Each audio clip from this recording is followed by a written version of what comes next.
கருத்து சொல்றேன் அப்படின்ற பேர்ல கண்டமேனிக்கு எதையாவது பேசி அப்பப்போ கலாய் வாங்கிட்டு இருந்தா நம்ம ப்ராமிஸ்ராஜ் டிரான்ஸ்லேட் பண்ணி பாருங்க புரியும்.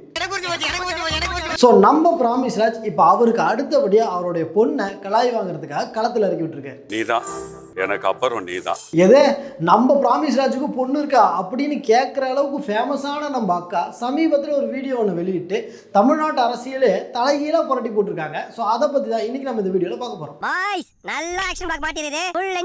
நம்ம ப்ராமிஸ்ராஜோட பொண்ணு யாரு அப்படின்னு உங்களில் யாருக்காவது ஞாபகம் வருதா அப்படின்னு சொல்லி கொஞ்சம் கண்ண மூடி யோசிச்சு பாருங்களேன்.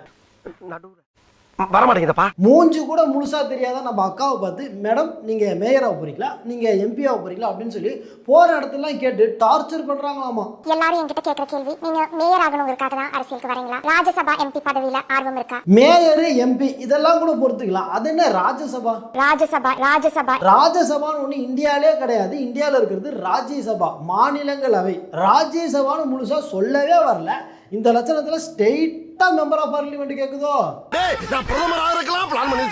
நம்ம அக்கா ஒன்றும் சும்மாலாம் எம்பி பதவி கேட்கல. அவங்க நாட்டு மக்களுக்காக நிறைய சேவை செஞ்சிருக்காங்க. அப்படி என்னெல்லாம் சேவை செஞ்சாங்க அப்படின்றத ஒரு தடவை பார்த்துட்டு மக்களுக்கு இலவசமா உணவு வழங்கப்படுகிறது. வாங்கி கொடுத்தது 4 பார்சல் சாப்பாடு, அதையும் போட்டோ எடுத்து பப்ளிசிட்டி வேற.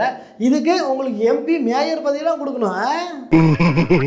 பெரிய மனசு பண்ணி நம்ம அக்கா வாங்கி தர இந்த 4 பார்சல் சாப்பாட்டுக்காக ஒரு மிகப்பெரிய என்ஜிஓலாம் வச்சு ரன் பண்ணிட்டு இருக்காங்க. அந்த என்ஜிஓட பேரை கூட பாகுபலி படத்துல இருந்து ஆட்டையை போட்டு மகிழ்மதின்னு வச்சிருக்காங்க.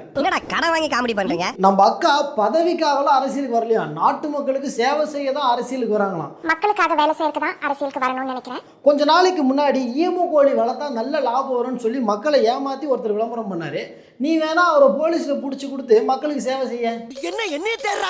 அடுத்ததா ஒரு முக்கியமான விஷயம் அப்படின்னு அக்கா சொன்னதை கேட்டு ஏதோ பயங்கரமான விஷயத்த சொல்ல போறாங்கன்னு பார்த்தா கபால்னு ஒரு காமெடி எடுத்து விட்டுட்டு போயிருச்சு. இன்னொரு முக்கியமான விஷயம், நான் தனி கட்சி ஆரம்பிக்க போவதில்லை. எது தனி கட்சியா? ஏமா உங்க நைனா பேரை தூக்கிட்டா ஒன்னையவே உனக்கு யாருன்னு தெரியாது. இதுல இந்த தனி கட்சி டயலாக்லாம் தேவைதானா? ஐயோ நீங்க ரொம்ப டேஞ்சர் போல்த. நம்ம அக்காவுக்கு பில்டப் பண்றதுலாம் ஒன்றும் புதுசு கிடையாது. ஏற்கனவே ஒரு வீடியோல ஜேம்ஸ் பாண்ட் படத்துல வர மாதிரி மூஞ்சியை சீரியஸா வச்சுக்கிட்டு ஒரு பெரிய காமெடி ஒன்று பண்ணிட்டு போயிருக்கு. அது ஒரு தடவை பார்த்துட்டாங்க. எக்ஸ்பைரி டேட் முடிஞ்சு போன மருந்துகள் உபயோகிக்கிறதுனால பல உடல் உபாதைகள் வரலாம். எக்ஸ்பைர் ஆன மாத்திரை சாப்பிட்டா நிறைய உடல் உபாதைகள் ஏற்படுமா? அப்பா இத்தனை நாள் அந்த விஷயம் நம்ம யாருக்குமே தெரியாது. நல்ல வேளை அக்காவுடைய இந்த விழிப்புணர்வு வீடியோ மட்டும் நம்ம பார்க்கல அப்படின்னா எத்தனை உயிர் போயிருக்குமோ தெரியல.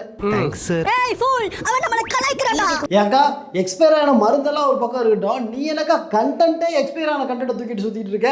இந்த கண்டென்ட் எல்லாம் காந்தி காலத்திலே காணாம போன கண்டென்ட்டுக்கா. சீரியஸா மூஞ்ச வச்சுக்கிட்டு சிரிப்பு மூட்டுற மாதிரி இன்னொரு வீடியோ ஒன்றும் அக்கா போட்டிருக்காங்க. அதையும் ஒரு தடவை பார்த்துட்டாங்க. தேவையில்லாத பிளட் டெஸ்ட், ஸ்கேன்ஸ், எம்ஆர்ஐ பண்ண வைக்கிறாங்க. தேவையில்லாத டெஸ்ட் எல்லாம் எடுக்க வச்சு பிரைவேட் ஹாஸ்பிட்டல்ல காசு பார்க்குறாங்களாமா. இந்த மாதிரி ஒரு சீனை 20 வருஷத்துக்கு முன்னாடி ரமணான்னு ஒரு படத்தில் எடுத்து அந்த படத்தில் நடித்த கேப்டனும் செத்து போயிட்டாரு. இதை இந்த தற்கொலைக்கு நான் எப்படி சொல்லி புரிய வைப்பேன்? டேய் அக்கா உதவி செஞ்சு ஹாஸ்பிட்டலுக்கு கூட்டு போங்கடா. சரி விடு கருமத்தானு கண்டென்ட்டை முடிச்சுட்டு கிளம்பும் போது கன நேரத்தில் என் கண்ணில் பட்டது ஒரு தம்ப்நெயில். அது ஒருத்தர் நீங்களும் பார்த்துட்டாங்க. டேய் என்னடா பிரைம் மினிஸ்டர் ஆபீஸ்ல அக்கா நிக்கிற மாதிரி எடிட் பண்ணி வச்சிருக்கீங்க? உண்மையை சொல்லு, நீ வாழ்த்துறியா இல்ல கலாய்க்கிறியா? உங்க வீட்டு பிள்ளையா நினைச்சு எல்லாரும் என்னை மன்னிச்சிருக்க.